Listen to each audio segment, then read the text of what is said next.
आज सेगमेंट मेरा पाकिस्तान में मैं 300 साल पुरानी हवेली में मौजूद हूँ और इस हवेली का नाम है हवेली सरदार ज्वाला सिंह संधू की हवेली। ये हवेली किसने बनाई, इसकी हिस्ट्री क्या है, क्या इस हवेली में अभी भी कोई सुरंग है, आइए चल के जानते हैं।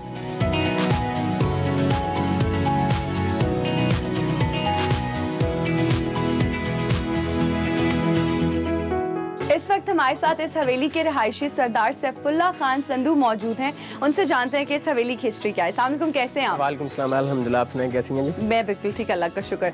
सबसे पहले तो मुझे ये बताइए कि ये 300 साल जो पुरानी हवेली है, ये कितने रकबे पर मुश्तमिल थी और अब इसका कितना रकबा है? अच्छा जी, जिस जगह अभी हम लोग खड़े इस हवेली का नाम है हवेली सरदार ज्वाला सिंह संधू और इसका जो रकबा था वो 8 कनाल के ऊपर महीत था, 1 एकड़ के ऊपर। तो अभी भी 1 एकड़ के ऊपर ये महीत है, लेकिन कुछ डिस्ट्रॉय हो गई है।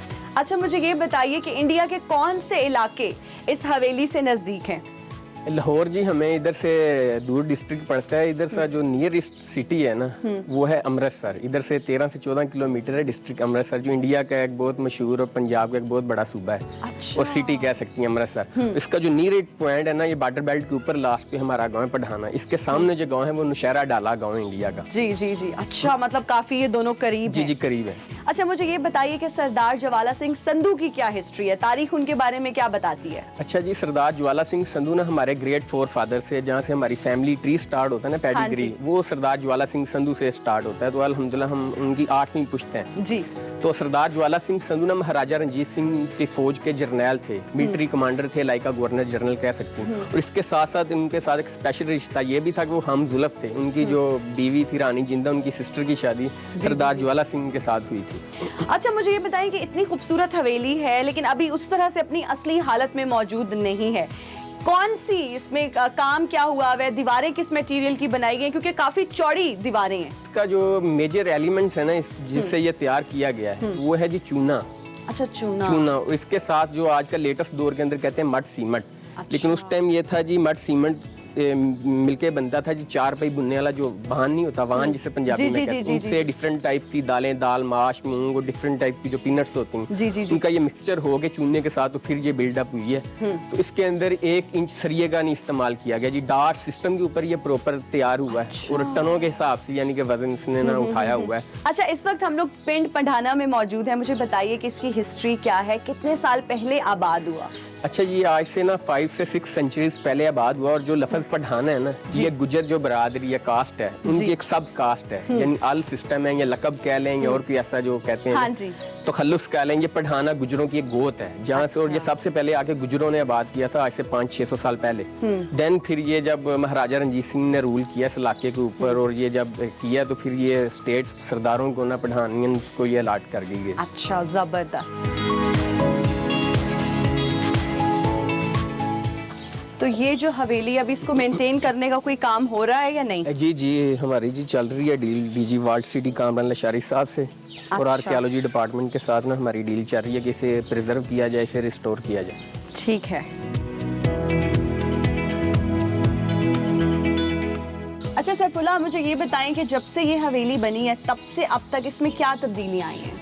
ये जी जैसे 17वीं सेंचुरी में ये हवेली बिल्डअप हुई है, तो ये आप कह सकती हैं जी 19वीं सेंचुरी तक ना, या 1900 की दिहाई तक ये बिल्कुल एक अजूबा था, शाहकार था। देन ये अनफॉर्चुनेटली, अनलकीली, ये हमारी इलाके की बदकिस्मती समझ लें कि 47 के अंदर जो इंडो पाक पाकिस्तान भारत की जो सेपरेशन हुई है ना, उसके अंदर ये गांव आ गया था बिल्कुल बॉर्डर बेल्ट के ऊपर।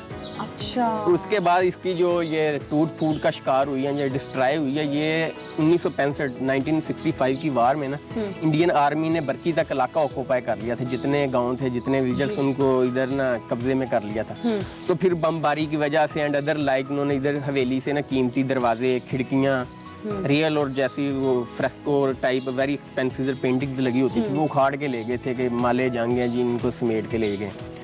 तो इसके बाद 71 का एक दौर ड्यूरेशन रहा है, कारगिल का रहा है, तो ऐसी मूवमेंट्स ने ना इसको काफ़ी डिस्ट्रॉय किया है। अच्छा सैफुल्लाह, हमारे सुनने में आया है कि इस हवेली में एक सुरंग भी मौजूद है, उसको बनाने का मकसद क्या था और क्या अभी भी वो सुरंग मौजूद है? जी जी, अभी भी इसके अंदर एक तय खाना सुरंग जो टनल है मौजूद है। उसके इस पर्पज़ के लिए उस टाइम ये बनाई जाती थी according to elders and other जो हिस्ट्रीज बुक के अंदर हमने पढ़ा है, या इधर जो मेंशन हुई है ये तय खाना हवेली, कि सरदारियाँ बापर्दा होकर ना अपनी इबादत गाहों में जाके प्रेयर्स अदा कर सकें, इबादत कर सकें। लाहौर में जाके शॉपिंग्स कर सकें। और इसका जो एक मेजर और मेन पर्पस था ना, वो फॉर सिक्योरिटी पर्पस था, ताकि फॉर सिक्योरिटी की मूवमेंट्स के तहफ़्फ़ुज़ के हवाले से डाक का सिस्टम, तार का उस टाइम निज़ाम था, उस हवाले से ये ना बनाई गई थी। अच्छा सैफुल्लाह, ये जो सुरंग है ये पिंड पढ़ाना को लाहौर और इंडिया के कौन से इलाकों से मिलाती है? अच्छा, ये जो सुरंग थी ना, जो हम अपने बड़ों से सुनते आ रहे हैं और अक्सर जो तारीख की किताबों में पढ़ा है, वो जी गोल्डन टेम्पल जो इंडिया का गुरुद्वारा है, हम डिस्ट्रिक्ट अमृतसर के अंदर जी, उसके साथ इस सुरंग का लिंक होता था। इसके अलावा जो शालामार बाग वाली सुरंग है जो टनर आ रही है, उसके साथ लिंक होता था। और जिधर हमारे अल्हम्दुलिल्लाह बाग और लैंड्स हैं, ज़रूरी ज़मीनें, वहाँ जाती थी कि जो गुरुद्वारे के लिए सरदारियाँ बापर्दा हो गया अपनी इबादत गाँव में जा सकें, और शॉपिंग के लिए एंड अदर लाइक बाजार वगैरह में घूम फिर सकें, और अपनी ज़मीनों में जाके ना लाइक का जो आजकल फार्म हाउस, उस टाइम बागात का रुझान था।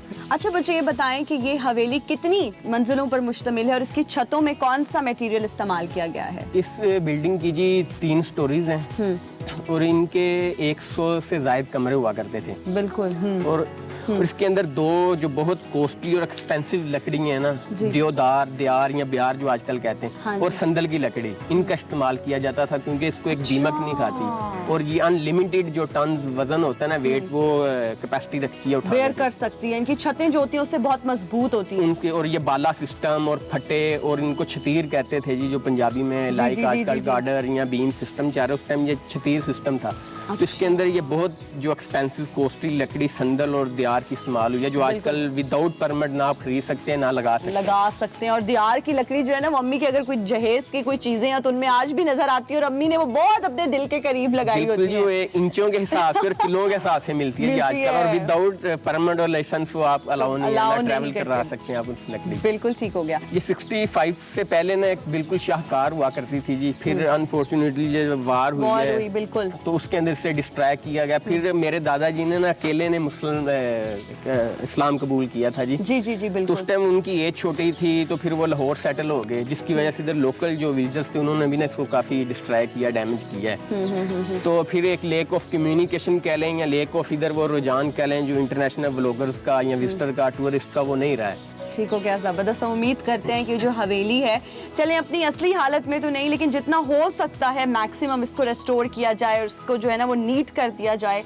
और सफाई का भी बहुत ख्याल रखा जाए। एग्जैक्टली जी, क्योंकि नेशंस अपनी ना विरसे से, हेरिटेज से पहचानी जाती हैं। तो हमारा भी ये हुकूमत से, आपके चैनल के तवस्सुल से यही रिक्वेस्ट करते हैं कि ये हमारे एक इलाके का नहीं बल्कि पूरे पंजाब के अंदर ये जो फ्रेस्को एक जो मोनूमेंट खड़ा हुआ है ना, ये एक ही है।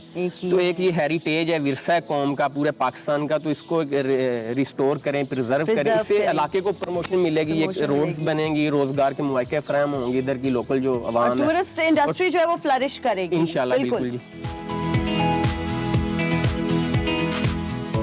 अच्छा सैफुल्लाह, मुझे ये बताओ कि इस हवेली में कौन से ऐसे स्ट्रक्चर्स थे जो अब मौजूद नहीं हैं, और स्विमिंग पूल भी हुआ करता था क्या इस हवेली जी में? बिल्कुल जी, इसके अंदर एक ना जो बेसमेंट, उसके अंदर ना एक कुआं होता था जी, उसका नाम था उस टाइम आसमानी खुई, जिसका पानी बहुत आसमानी खुई।